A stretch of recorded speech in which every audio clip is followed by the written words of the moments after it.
She invited her ex over for dinner while I was working late, then sent me a photo of them together with the caption, "Look who stopped by. Remember when you were this handsome?" I didn't reply. Just came home, packed her things, and told her she had 30 days to move out. Now she's outside banging on the door. I met Vanessa at a friend's birthday party 4 years ago. She was stunning, tall, blonde, the kind of woman who turns heads when she walks into a room. I couldn't believe my luck when she gave me her number. We hit it off right away, moved in together after a year, and things were pretty good. At least I thought they were. I'm a contractor, specializing in high-end renovations. It's good money but means long hours sometimes, especially when we're wrapping up a project. Vanessa works as a receptionist at a dental office, steady 9 to 5 hours. She's always complained about my schedule, saying I work too much, but bills don't pay themselves. The thing about Vanessa is she needs constant attention. When she doesn't get it, she acts out. Usually, it's small stuff, forgetting to pick up my favorite snacks at the store, making plans without telling me, or giving me the silent treatment. I brush it off because, hey, nobody's perfect. But last Tuesday, she crossed a line. I was finishing up a big project, a kitchen remodel for a wealthy client who kept changing his mind about the cabinet finishes. What should have been a 2-week job had stretched to almost a month. I texted Vanessa around 5:30 p.m. to let her know I'd be working late again. Her reply was curt, "Whatever, I'll make my own plans." Nothing unusual there. I figured she'd order takeout and binge watch one of her shows. I was dead wrong. Around 8 p.m., my phone buzzed with a notification. Vanessa had sent me a photo. I opened it while waiting for some caulk to dry and felt my stomach drop. There she was, sitting at our dining table, the one I had built by hand as a 1-year anniversary gift, with a guy's arm draped around her shoulders. I recognized him immediately. Tyler, her ex-boyfriend, the one she dated for 3 years before me. The one she claimed was ancient history, but whose name somehow still came up whenever we argued. They were sitting close, wine glasses in front of them, plates of what looked like the lasagna I had made and frozen last weekend. Vanessa was smiling that particular smile she usually reserved for when she was genuinely happy, a rare sight lately. The caption read, "Look who stopped by. Remember when you were this handsome?" I stared at my phone for a full minute. My first instinct was to call her, to yell, to demand an explanation. But something stopped me. Maybe it was pride, maybe it was knowing exactly what she wanted. A reaction, a fight, drama. I wasn't going to give her that satisfaction. I put my phone away and focused on finishing the job. The client was thrilled with the results, even tipped me an extra $200, which I barely registered. My mind was elsewhere, plotting my next move. Our apartment is in my name. I bought it before we met, and while Vanessa has lived there for 3 years, her name isn't on any paperwork. She's contributed to utilities and groceries, but I've covered the mortgage myself. This detail suddenly seemed very important. I stopped at a hardware store on my way home and bought a new set of locks. The guy at the counter raised an eyebrow when I also picked up a doorbell camera, but he didn't ask questions. It was nearly 11 p.m. when I pulled into my driveway. I sat in my truck for a minute, half expecting to see Tyler's car, but the only other vehicle was Vanessa's Honda. I took a deep breath and went inside. The apartment was quiet. Dirty dishes sat in the sink. 2 plates, 2 wine glasses, 2 forks. The lasagna dish was nearly empty. In the living room, I spotted a man's coat thrown over the back of the couch, an expensive-looking wool coat that definitely wasn't mine. I checked the bedroom. Vanessa was asleep, alone, thankfully. The bathroom showed no signs of a male visitor. It seemed Tyler had left, but not before making himself at home in my space, eating my food, drinking my wine, and who knows what else. I grabbed Tyler's coat and tossed it outside on the front lawn, not caring that it had started to drizzle. Then I sat down and wrote a formal 30-day notice to vacate, which I knew was legally required, even though her name wasn't on the mortgage or deed. Living together for 3 years had established her as a tenant under the law, regardless of our relationship status. I left the notice on the kitchen counter next to Tyler's wine glass and went to sleep on the couch. I didn't want to share a bed with Vanessa that night. I also set up a small security camera in the living room, one that I had originally bought to monitor a job site, making sure it was clearly visible. With the disrespect she'd shown, I wanted to protect myself and my property during what would likely be a tense month ahead. Morning came, and with it, the confrontation I knew was inevitable. Vanessa woke up around 7:30 a.m., stumbling into the living room in her pajamas, looking confused to find me on the couch. "Why didn't you come to bed?" she asked, like nothing had happened. I looked at her for a moment. "You know why." She rolled her eyes. If this is about Tyler, he just stopped by to return a book he borrowed ages ago. We had dinner, caught up a bit, no big deal. The book must have been pretty interesting to need wine and lasagna to discuss it, I said flatly. Her expression hardened. You're never home anymore. What am I supposed to do, sit around waiting for you? There's a difference between making plans and inviting your ex over for a romantic dinner in our home, I pointed out. It wasn't romantic, she scoffed. You're overreacting. Am I? Remember when you were this handsome? What exactly was that supposed to mean? She flushed slightly but recovered quickly. It was just a joke. God, you're so sensitive. I want you to move out, I said quietly. I've left a formal 30-day notice on the counter. Legally, that's what I'm required to give you, but I'd appreciate if you could find somewhere sooner. She laughed. Yeah, right. Very funny. I'm not joking. I want you gone. The relationship is over. That's when her demeanor changed completely. Her face flushed red, and she slammed her hand on the counter. You can't kick me out. I live here, she shouted, immediately going from dismissive to furious. Actually, I can. Your name isn't on the deed or the mortgage. I'm giving you proper legal notice, which is more than you deserve after what you did. She stared at me, mouth open, then started pacing the kitchen. We've been together for 4 years. This is my home too. You should have thought about that before inviting your ex over and comparing me to him, I replied. I'm not changing my mind. You have 30 days to find somewhere else to live. Her eyes darted around the room until she spotted the security camera. What the hell is that? Are you recording me? That's illegal. It's my property, I reminded her. And the camera is in plain sight in a common area. Nothing illegal about it. She started crying then. Big dramatic tears that used to make me cave instantly. Not this time. Where am I supposed to go? She sobbed. Maybe Tyler has room, I suggested. He seemed pretty comfortable here last night. That set her off. She started yelling, picking up a coffee mug and throwing it against the wall where it shattered. She called me every name in the book, threatened to sue me, to call the cops, to tell all our friends I was abusive. I just waited for her to run out of steam, grateful I had the foresight to set up the camera. I'm going to work, I finally said. When I come back, I expect that mess to be cleaned up. I've documented everything we own together, and I have receipts for most of the major purchases I made personally. We can discuss dividing things fairly, but I'm not changing my mind about us being over. She looked stunned.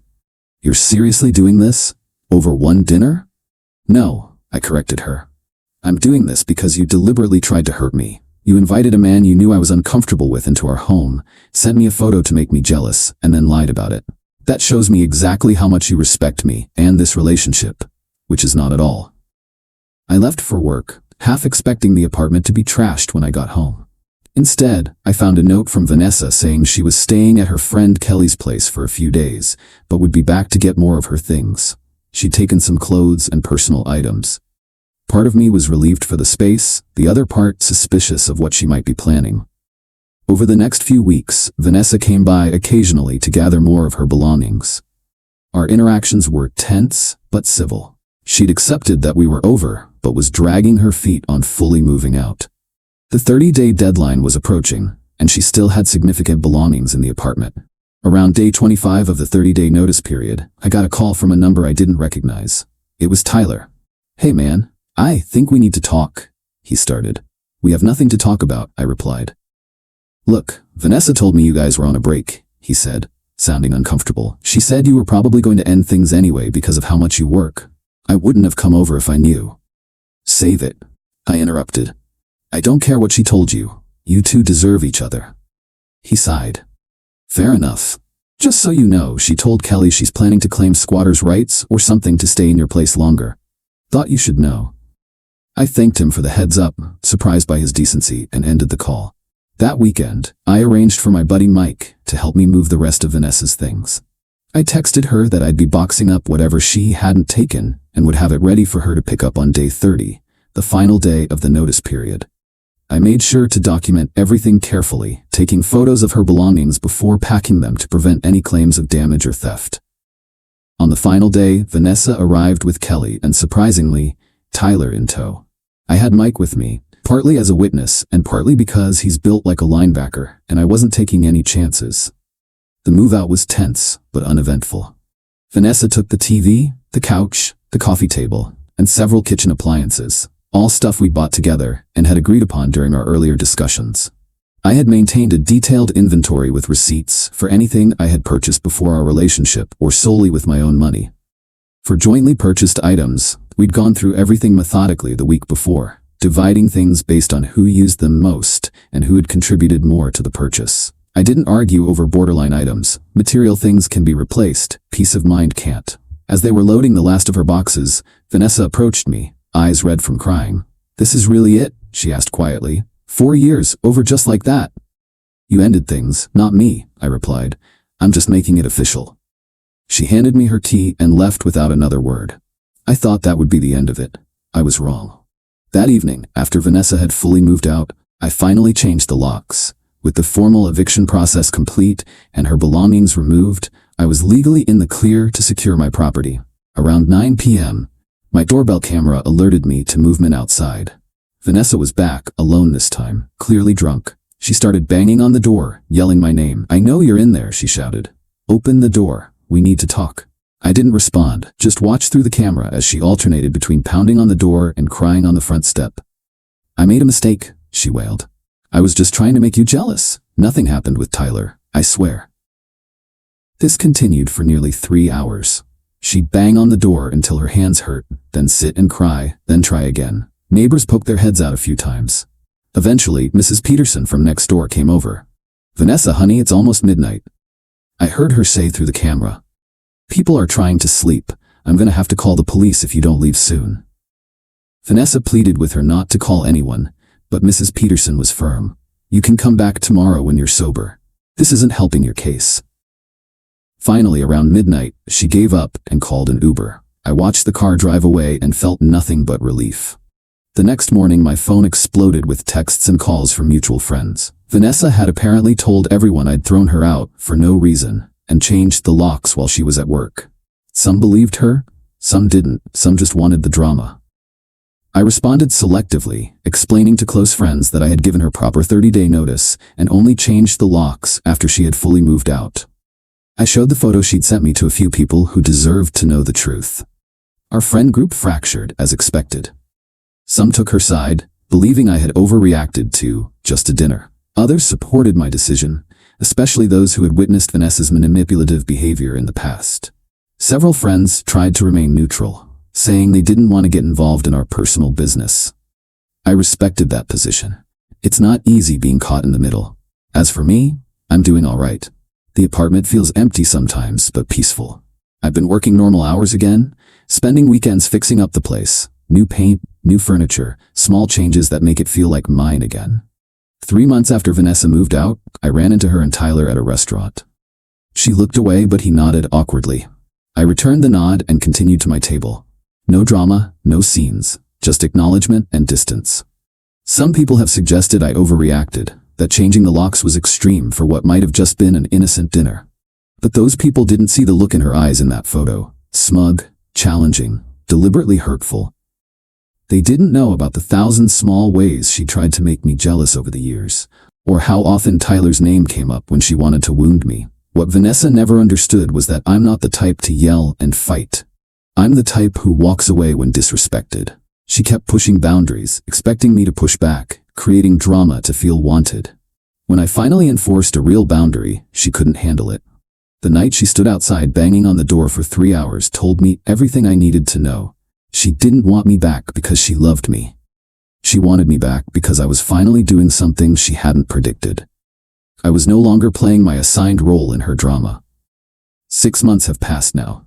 I'm seeing someone new, Mia, a landscape architect I met through a job. She's straightforward, independent, and respects my work because she understands what it's like to build things with your hands. We're taking it slow, but it's good. Vanessa still tries to contact me occasionally, usually late at night or when things with Tyler are rocky. I don't respond. Some doors once locked should stay that way. Looking back, I realized the locks I changed that night weren't just on my doors. They were on my life, keeping out the drama, the manipulation, the disrespect I'd tolerated for too long. It wasn't about punishing Vanessa. It was about protecting myself. Sometimes the most satisfying revenge isn't about getting even. It's about getting free. Update. 1 year later. It's been a little over a year since the night I changed the locks, and several people have asked for an update, so here goes. First, about me. I'm still with Mia, and things are great. She moved in 3 months ago, and it feels right in a way living with Vanessa never did. We're actually talking about buying a bigger place together next year. My contracting business is doing well. I've hired 2 guys to help with the workload, which means more regular hours and less stress. As for Vanessa, her relationship with Tyler lasted about 8 months before imploding spectacularly at a mutual friend's wedding. According to witnesses, she accused him of flirting with a bridesmaid, threw a drink in his face, and had to be escorted out. Classic Vanessa drama. She tried reaching out to me again after that breakup, sending long texts about how she'd realized what she lost and changed so much.